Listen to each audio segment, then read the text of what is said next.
รายการต่อไปนี้เป็นรายการทั่วไปสามารถรับชมได้ทุกวัย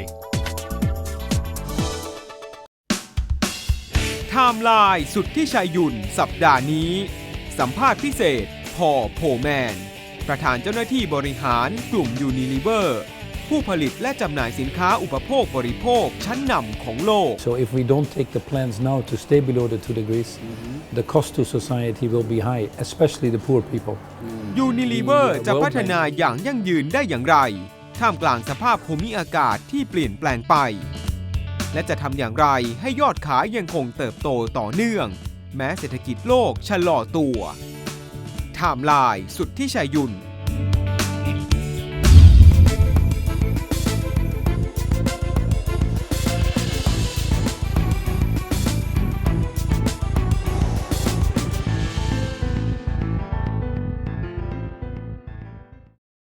สนับสนุนโดย AIS ใช้ชีวิตได้มากกว่าใหม่ MG3 ชีวิตไหนสไตล์ไหนก็ฟันยกระดับความแรงและทนด้วย FB Premium Go SMF FB แบตเตอรี่ไฟดีไม่มีทรยศนุสา My Ozone คิดให้ชีวิตสมบูรณ์แบบ So Polman, what are you doing in Bangkok this time? Well, we're very fortunate to be here. Obviously, we have a thriving business, and the first priority is to be with our people in this wonderfully new building. And I have a chance to look at all the great work they're doing. And then at the same time, we have this wonderful One Young World Conference, which is the future that you need to invest in. All the social entrepreneurs, as I call them. What are you going to tell the young people in this One Young World Conference? Well, I actually get more energy myself from being there, if I may be honest. This is my fifth time I participate. Last year I was in Dublin, the year before in Johannesburg, and so forth. And what I really like to do is empower them to be part of this change that we need to drive in the world. This is a very important year we've had this year with the Sustainable Development Goals and the upcoming climate change negotiations, and it seems to be appropriate to have that as a topic and have a little bit of a discussion what the young generation can do to be sure that we get ambitious agreements and actually start implementing them. What is your message to the young people? How do you make them commit themselves to sustainable development? Well, interesting thing is that the millennials, if you want to call them that in the broader sense, they're very well aware of what is happening. If you actually look at the young population outside of Europe and the US, in about 20, 30 years' time, that will be 80% of the world population. And half of them will be below 25 years old. And from a lot of the work that we've done with the Sustainable Development Goals, the feedback we got from the young was not only to be involved, but they want to actively help shape that future. And we'll be talking about some of the things what they can do to shape that future, which is in their own companies that they work in their own businesses, or in their daily lives, or lend support on some of the broader activities that are happening globally and be an advocate of the change that we're all looking forward to. Are you going to be in Paris for COP21? I will fly, I will be in this region until the COP, and then I'll fly back. I have to go to Indonesia and some other places, especially for preparing the COP, and then we will be in Paris. And I will not be the only business person. I expect, and certainly after the tragedy, obviously, that just happened in Paris, having talked with many of my colleagues, I think there's even more of a determination now to be there. And that is important that we lend support, not only to the COP21 process, but also to the French people in general. This will be a very important meeting for climate change. Absolutely. Absolutely. How do you think this one will provide the energy, the stimulation for the whole world? Because last time it wasn't that successful. Well, it's the COP21, which means we've been at this for 21 years. Right. So your question is a pertinent one. It is a very important meeting because it will be definitely a meeting where decisions will be made, if I may put it frankly, if people are going to live or if people are going to die. There is enough evidence now with the majority of the scientists that climate change is here and climate change is already affecting ourselves. We've just passed the point that of 1 degree warming, and we're on a trajectory that is well above the 2 degrees. So if we don't take the plans now to stay below the 2 degrees, the cost to society will be high, especially the poor people. The World Bank just issued a report that if no action is taken, the risk is over the next 15 years that another 100 million people will fall back into poverty. And the good thing now, we were talking about the internet and how it has changed our lives. Yes. It has also given a lot of transparency. And the cost of climate change, if no actions are taken, could be anywhere between 4 and 10% of the world's GDP. And so we're at the point actually that business is saying overwhelmingly, we need to tackle this issue, we need to tackle it together. Right. And if we do this, we can have the economic growth and the job creation and the prosperity for generations to come. So it will be a very important meeting, recognizing that politicians alone cannot do it. The beauty of the process of the COP21, different from the other ones you refer to, is that this is a bottom-up process. Every country in the world, and 161 countries so far have participated, have been asked to submit their climate mitigation plans, which are called the Intended Nationally Determined Commitments, the INDCs is the official word. And what we now have already submitted of the 161 countries is about 92% of the global carbon emission. Right. So with these submissions, not only do we get the buy-in from the countries, because it's their plans, but we can also see what is being submitted, how far we get to the road of staying below 2 degrees. And the good thing is until now, it looks like the plans that are submitted are about 4 times as much as the time of the Kyoto Protocol. And if we would get an agreement with all the countries, that's the first time we have a global agreement on carbon. Now what we need to do, not only add up all these country commitments, but there are some other things that we need to do around that. We need to send a clear signal that we need to be at net zero emission before the end of the century, and that's a good signal to business to start investing. I personally believe we need a price on carbon and a commitment that the global economy will look at putting a price on carbon. What you don't measure, you don't treasure. And we need a mechanism of negotiations on at least a 5-yearly basis, without what the experts call backsliding. So whatever people have committed, you cannot go back on. And then obviously the last but not least, which is always the question of money. That you cannot have just winners or losers being selective. We all have to help each other. This is a global problem. We're all in the same boat. And the developed market, which has been at the origin of many of the climate change issues that we now see, whilst the developing markets are actually going to pay the price. So there needs to be a financing mechanism, the famous $100 billion a year as of 2020, that need to be agreed, because if that isn't agreed, we cannot put a lot of the plans into action. What are the indications that this time around it would be better than the last time, or where is the basis of your confidence? Well, the agreement will probably be the best agreement we've ever had around climate change. You've got the draft already? We have there is a draft that is still 155 pages, so I don't recommend you to read it yet. Right. But there is a draft that is being worked coming out of the meetings in Bonn just a few weeks ago.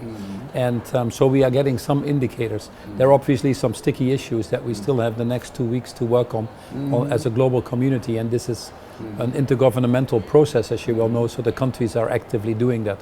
What gives us confidence that we might get a better agreement than what we've had in previous meetings like this are a few things.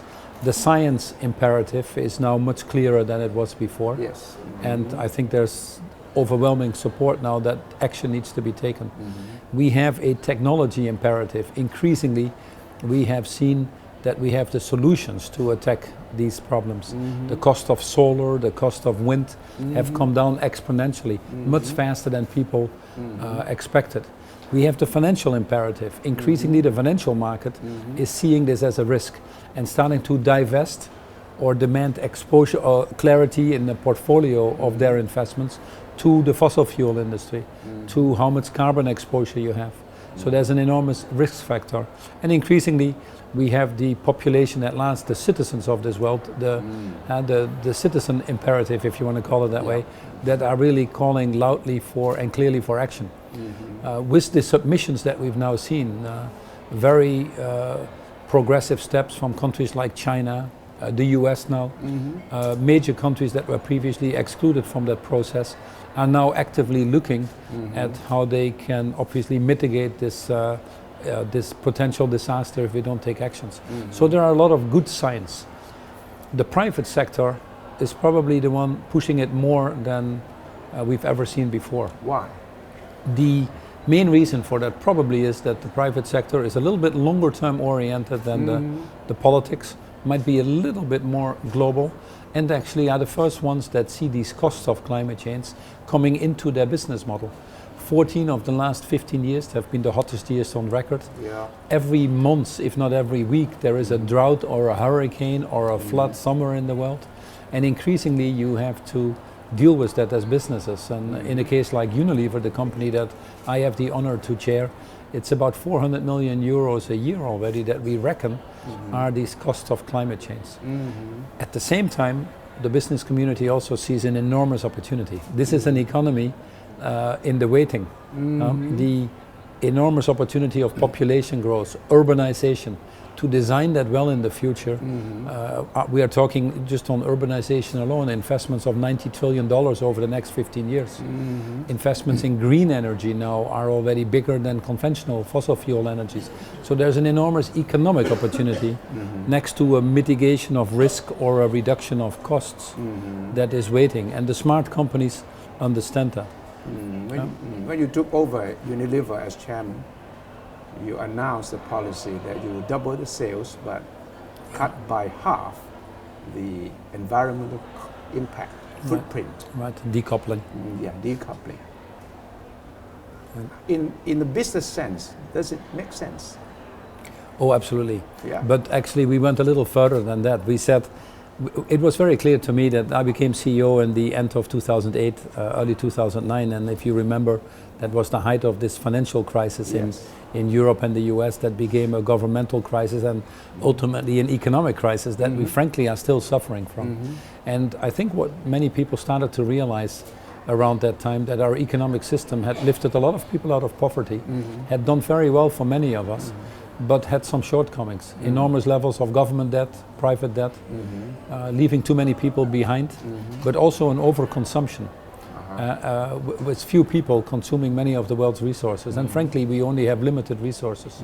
So these planetary boundaries became clearer behind this enormous economic boom that we had. And we only have one planet Earth. Yeah.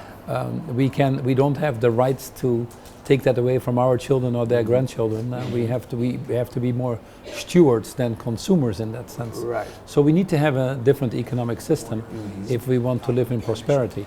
I always say there is no business case in enduring poverty, and it is the business, in the interest of the business community, to develop business models that decouple our growth from environmental impact and increase as well the overall social impact. Now the difference for our model, what makes it so unique, is that we've moved away from just CSR, which usually is short term, one part of the business, only within your own shop.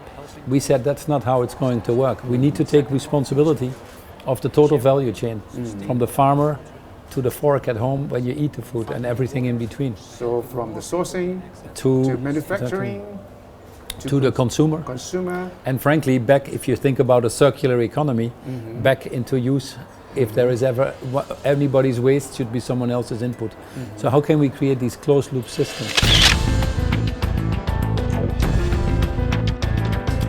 The world population is projected to go to about 10 billion people, and about 70% will be living in cities, which means that the city population will go from 3.5 billion to 7 billion over the next 30-40 years.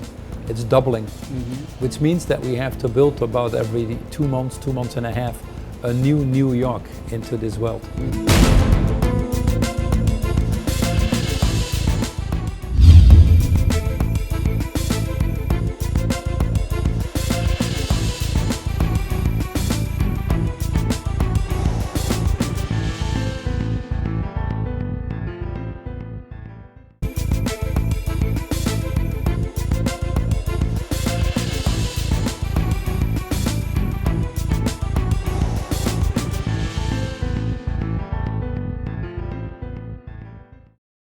สนับสนุนโดย AIS ใช้ชีวิตได้มากกว่า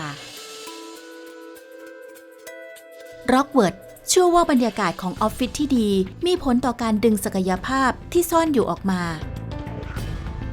to the consumer. And frankly, back, if you think about a circular economy, back into use. If there is ever anybody's waste, should be someone else's input. So how can we create these closed loop systems? And we put obviously some targets out there, 3 overarching targets. One of them is to reach an additional 1 billion people, improving their health and well-being. We could say 1 billion people because in our business model currently, we're in 190 countries, already having 2 billion people a day using our products. So we wanted to reach as the first objective 100 billion people more, improving their health and well-being. The second objective was moving all of our agricultural materials to sustainable sourcing. And the third one was really a livelihood measure, creating the jobs, especially for women in many parts of the world, the most excluded group from society, and creating these opportunities. And that's the social part, if you want to. What is the most challenging part of that policy? The most challenging thing is, and we've said it from the beginning, there are so many things you can do yourself, but there are some things you really need to do in partnership. And I believe that many of the major issues that we need to address in this world, be it climate change, be it poverty, access to water, food security, obviously companies like ours can have a major impact, and we will take that. But to be really transformative, we need to work differently with civil society and with governments. And that's why we have called out in our plan these transformative changes that we want to make. One of the reasons I'm in this part of the region, if you want to, of the world is one of the issues that is heavily associated with the enormous need for food in this world. Just to give you a perspective, in the coming 30 to 40 years, we need to produce as much food as the last 8,000 years to feed the growing population and the changing dietary habits. Now, half of that demand for food results in deforestation. And deforestation is about 16 to 20% of global warming. Right. So one of the things that we are working on with the industry is to be sure that we can make our supply chains deforestation free. You're talking about palm oil, soy, beef, pulp, paper. So if we can achieve that with the major companies, perhaps we can create a tipping point then for the whole world to be more sustainable. So that your suppliers also share this? Well, absolutely. You have to bring that through in the total supply chain. And you have to build an economic case for that, which actually becomes easier and easier over time. Is there an economic case? A real there is an economic case. There is an economic case. If you do sustainable agriculture, normally your yield goes up 2 to 3 times. Many of the smallholder farmers in some of the countries around here do their slash and burn because it's a cheaper way for them to do it. If we help them with this transition, give them training, accessing to financing, land rights, and work with smallholder farmers on sustainable farming models, we can have a very, very healthy future for many years to come. Companies alone cannot do this because they don't have the capacity to finance these transitions. That's why you need to work with the World Bank, the Red Plus funds, which are global things, NGOs, and NGOs for the training and capability governments? building. Governments, absolutely, because you need frameworks, rules of law, enforcement of these laws, equally important. So, so it's this tripartite partnership, if you want to, that is absolutely needed. The haze from Indonesia, have you been thinking about that? Oh, absolutely. And how can we stop that? Because this is deforestation. Oh, absolutely. And that is not sustainable. But how can Unilever initiate a move that can help solve the problem from the source? Yeah, it's obviously not easy to do alone, but we were one of the founders of the Roundtable of Sustainable Palm Oil, working with Indonesian, Malaysian suppliers to move standards up, not only sustainable sourcing, but also on the social side, which is equally important. The way we treat people, the way we pay people with dignity and respect, that for us is part of our sustainability definition. We created the Roundtable of Sustainable Palm Oil. That has done a lot of good things, but only brought us so far. Now we've created, with governments involved, the Tropical Forest Alliance. Out of the Tropical Forest Alliance came the New York Declaration, which Indonesia also has signed, the New York Declaration on Forest, to stop by 2020 the deforestation and to actually go to reforestation, which is absolutely needed. The current issues that you refer to in Indonesia have cost the country about 50 billion. And you've seen the air pollution, 2,000 and not counting particles. the health hazard. No, the the cost air, of health. Oh, it's absolutely. In countries like China or India now, air pollution alone takes the lives of about 1.5 to 1.8 million people a year. What we saw in Indonesia was particles up to the level of 2,000, whilst the maximum that we would consider to be safe is about 300. Yeah. So we have major challenges here that we need to solve. I think the world has again been made aware of these issues being much bigger than what we probably thought before, but also the challenges to solve that. And this government in Indonesia, Malaysia, Singapore, they all have to work together, help each other. Indonesia came forward with a proposal to Paris on their own climate mitigations, and as part of these proposals they are also clearly stating if we can get more financing and help from the global community, then we probably could be more successful attacking these issues. So we have that core responsibility to help form these alliances. In the case of Unilever itself, we are already 100% sustainably sourced, despite our big 100%, you can say that. Yeah, 100%. We were actually one of the first ones already more than a year ago, and we've actually put our own fractionation unit in Sumatra in Indonesia, where we work with smallholder farmers. So obviously a size and scale of a company like ours, we can afford to make these investments and show that these models work, and we hope that that is a good example then that can also permeate to other companies. What about smaller companies? If they adopt this policy, their cost will jump, at least in the initial period. And that means that they would have to think very carefully about costing, the impact on their own bottom line, before they think about the environment. How can you convince this middle-sized, small-sized companies? It's a good question. It's a good question. What we now find is that even for smaller companies, if we talk the overall topic of carbon emission and moving to a greener economy, that actually increasingly they have access to the new technologies, to financing, or to their whole value chain to make that transformation at a low cost. If you take the decarbonization that has gone on in the manufacturing side of the top 500 companies in this world, they've saved $1.1 billion dollars already now with climate mitigated measures. That actually permeates through to the smaller companies. When you talk specifically the small and medium companies in the palm oil industry or in the forestry, we do need to help them. We need to help them in training, financing, to make that transformation, because depending on the crops obviously, but to move to sustainable farming might mean that you have 2, 3, 4 years of reduced income as you do the replanting in a sustainable way. Right. So that needs to be managed, and that we need to do together. The government is not doing that. The governments in some countries are doing that. We've seen tremendous success in Brazil behind the forest code. Brazil has reduced its deforestation by about 80% over the last 15 years, 20 years. And again, they've put a moratorium out there on soy, which is very welcome. They have enforcement mechanisms in place, and what they've actually seen as a result of that, that the industry moves quite rapidly then to more sustainable farming and more efficient farming, and that has made their industry more competitive, and hence it's actually a driving force for the economy. So by taking these actions, it doesn't mean that we give up something. Increasingly, it is actually an engine for economic growth and job creation by doing so. But that is not very well known, or that is not real. How do you create the kind of awareness that it's good for business? It's not only good for environment. If it's good for environment, it's going to be good for your business. That I don't think is generally accepted or understood. Well, it's more understood instead of accepted. I think when people sit down and take the time to look at the evidence, increasingly so, it is probably more of in the camp of understanding.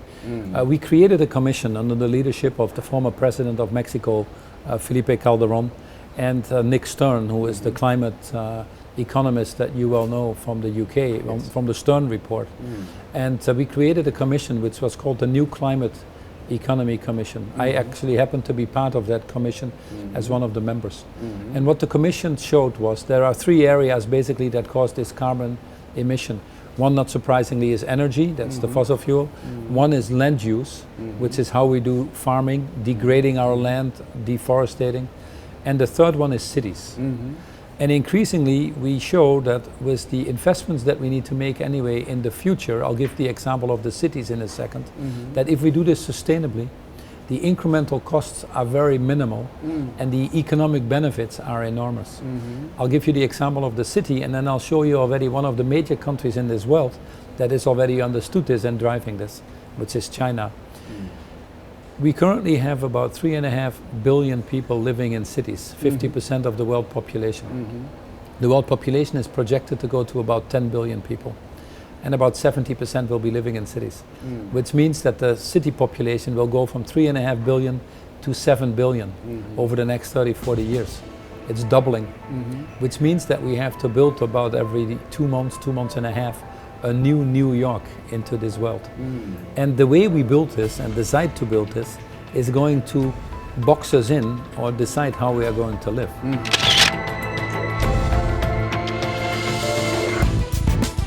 Yeah, but ตามต่อ when you วันพรุ่ง announce นี้ the policy of doubling sales but cutting down by half the environment footprint, it was a very bold decision.